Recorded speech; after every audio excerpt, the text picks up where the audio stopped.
지금 이 순간 인공지능 경쟁의 판이 완전히 뒤바뀌고 있습니다. 오늘 얘기의 핵심이 바로 이거예요. 이제 AI 전쟁의 주도권은 더 이상 모델이 아니라 에이전트한테 넘어가고 있다는 거죠. 불과 얼마 전까지만 해도 우리 다 그랬잖아요. GPT-4가 낫네, 라마3가 더 똑똑하네 하면서 누가 더 똑똑한 두뇌를 가진 AI를 만드는지에만 집중했죠. 뭐랄까 거대한 두뇌 올림픽 같았달까요? 하지만 이제 그 경쟁의 룰 자체가 바뀌고 있습니다. 그 패러다임은 이제 구식이 되어가고 있어요. 네, 바로 이겁니다. 새로운 전쟁터는 바로 에이전트입니다. 그러니까 생각만 하는 똑똑한 두뇌, 이게 아니라요. 우리가 뭘 원하는지 딱 알아듣고 알아서 팔다리가 돼서 움직여주는 그런 AI 말이에요.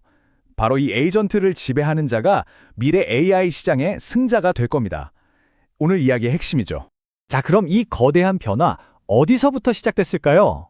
모든 건요, 아주 거대한 인수합병 딱 한 건에서 시작됐습니다. 메타가 글쎄 20억 달러.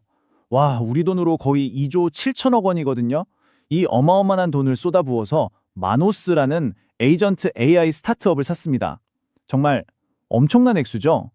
바로 이 투자가 AI 전쟁에 새로운 막을 올린 신호탄이었습니다.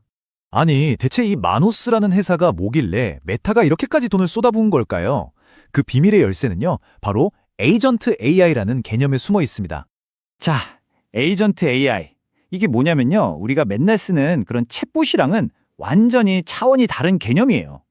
챗봇은 우리가 물어보면 답만 해주잖아요. 근데 에이전트 AI는 그냥 최종 목표만 딱 던져주면 그 과정을 자기가 알아서 계획하고 실행까지 해버리는 거죠. 자, 비교를 한번 해볼까요? 훨씬 쉬워요. 우리가 챗봇한테 항공권 예약해줘라고 하면 어때요? 어디 가시는데요? 언제요? 계속 물어보잖아요. 귀찮게. 근데 에이전트는 다릅니다. 그냥 나 다음 주 부산 출장 가야 돼. 준비 좀 해줘. 딱 한마디만 하면 돼요. 그러면 알아서 KTX 표 끊고 괜찮은 호텔 잡고 심지어 제 캘린더에 일정까지 착착 넣어주는 거죠. 완전 다르죠. 사실 이번 인수는요. 어떻게 보면 메타가 가진 아주 치명적인 약점을 메우기 위한 진짜 필사적인 한 수였다고 볼 수 있어요. 그럼 대체 메타한테 뭐가 그렇게 부족했던 걸까요? 아니, 겉으로만 보면 메타는 진짜 부족한 게 없어 보였거든요. 세계 최고 수준의 AI 두뇌, 라마도 가지고 있었죠.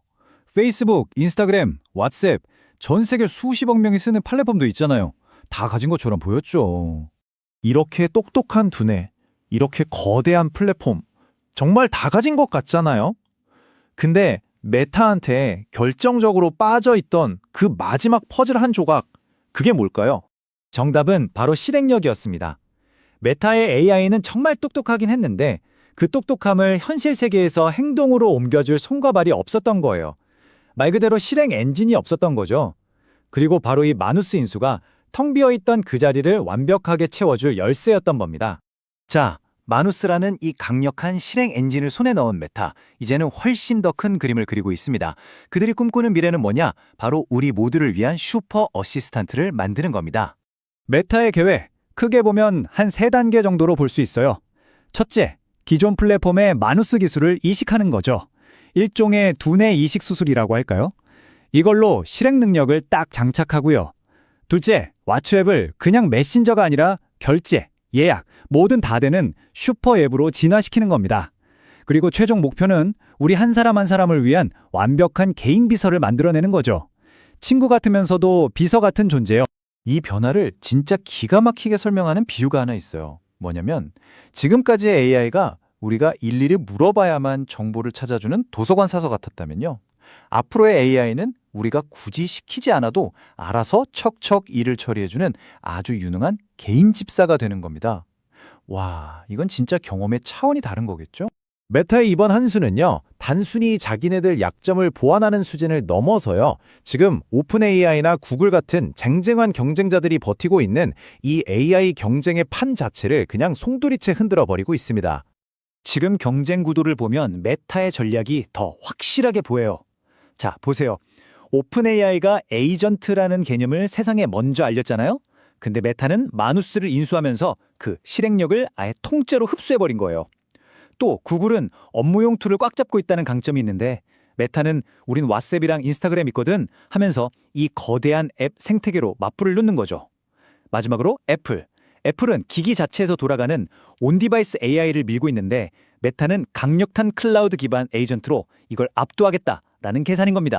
그런데 말이죠. 이 엄청난 계획에 아주 큰 변수가 하나 남아 있어요.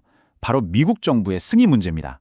이 마누스라는 회사가 중국계 자본의 영향을 좀 받은 회사거든요.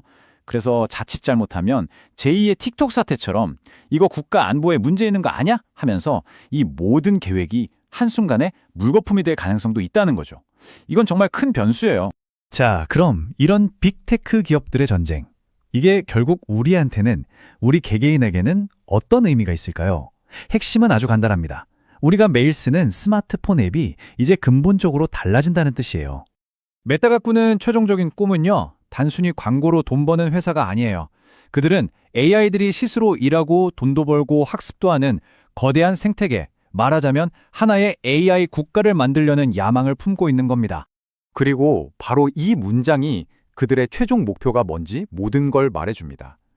궁극적인 목표는 AI가 사람을 대신해 행동하는 세상의 기본 플랫폼이 되는 것이다. 더 이상 사람을 연결하는 회사가 아니라는 거죠. 사람을 대신해서 AI가 행동하는 세상, 그 세상의 기본 인프라가 되겠다는 선언입니다. 마누스 인수는 바로 그 거대한 퍼즐을 완성하기 위한 가장 결정적인 한 조각이었던 셈이죠. 오늘 이야기는 여기까지입니다. 마지막으로 여러분께 이 질문을 한번 던져보면서 마무리할게요. 지금까지 우리는 앱을 사용해 왔잖아요. 그런데 이제 앱이 우리를 가만히 기다리는 게 아니라 우리를 위해 스스로 행동하기 시작하는 세상에 온다면 여러분은 어떤 미래를 그리고 계신가요?